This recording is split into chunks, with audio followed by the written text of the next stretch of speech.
This is our planet Earth, a wonderful place which provides us with everything we need to live.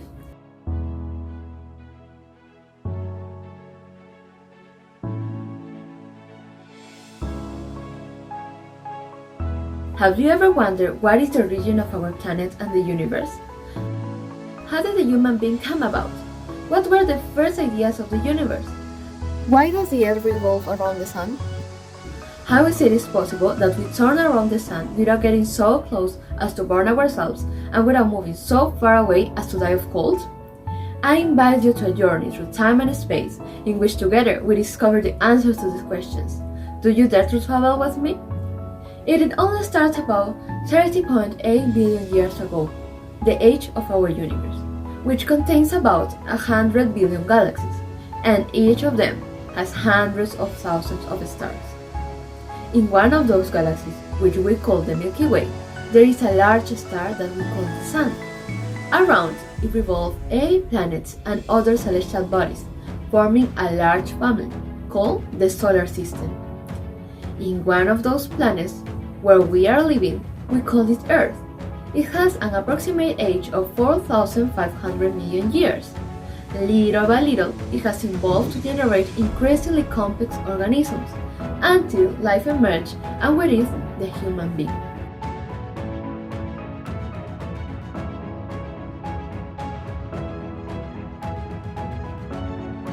This man has consciousness.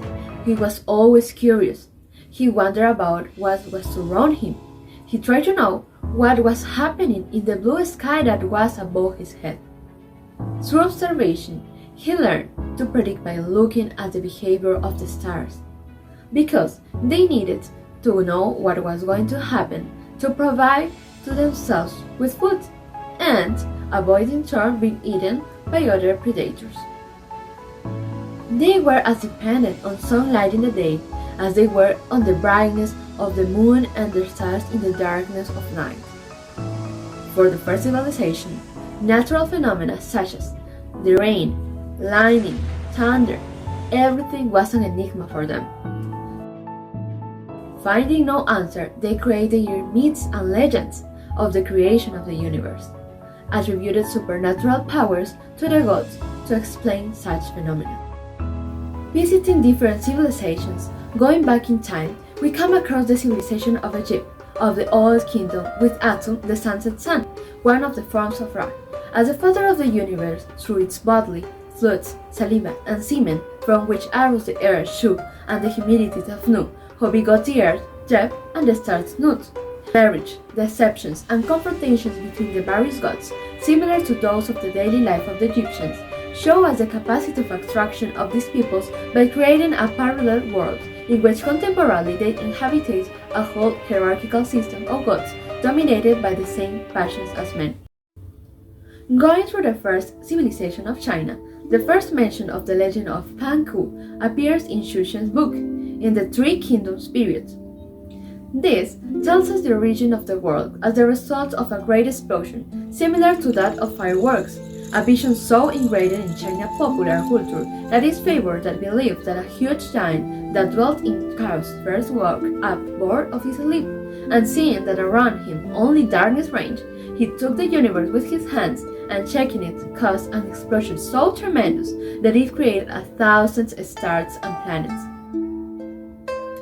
Traveling west, we arrive in India, where the popular tradition of the Brahmans understand that since ancient times the earth was like a brilliant surface held by 4 large elephants, which in turn are on the shell of a huge turtle, and this one on a silver tray floating over eternity, symbolized by a snake beating its tail. Arriving at the Aztecs, this civilization had a cyclical thought of time, so they considered that it could be predicted, hence the importance of astronomical observation and the calendar. The universe was conceived in a religious sense rather than geographical. They believed that humanity had gone through 4 eras and that they lived in the 5th. Their main god was Huitzilopochtli, left-handed hummingbird, god of war. Other gods of great importance within the belief of the Mexican were Tlaloc, god of rain, Quetzalcoatl, serpent of precious feathers, god of life, light, fertility, and Huitzilopochtli, god of death, among others. Returning to our local origins without going too far, we have the Inca civilizations. The main god of the Inca culture was Viracocha, conceived as the creator of the universe and the first generation of the Incas. Below this abstract authority divinity was the celestial gods, within whom Inti, the sun, was undoubtedly the most worshipped. This was because the sun, a specific entity, allowed the development of agriculture and the growth of crops. Other divinities were Iyapa, god of lightning and storms, who was invoked to ask for water to fertilize the fields.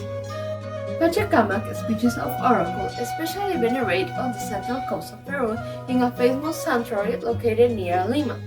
The Pachamama, or Mother Earth, maximum divinity of the interior whose cult proceeds in long time, the rival of the Incas, and Mama Quilla, the moon, sister and wife of the sun. On the local level, the cult of the so-called Huacas was extremely important, a spiritual force embodied in any object such as mountaintops, rocks, or rivers, and in people with unusual features such as twin children, people with more fingers than normal, etc. The Huacas, considered beneficial or malefic, constantly receive offerings from peasants or travelers and represent improperly popular religiosity. Dear time travelers, today we have traveled to many civilizations, each with a different answers to the questions about their origin and that of their universe. I invite you to accompany me on the next journey in the history of our universe. We still don't know where our next adventure will take us.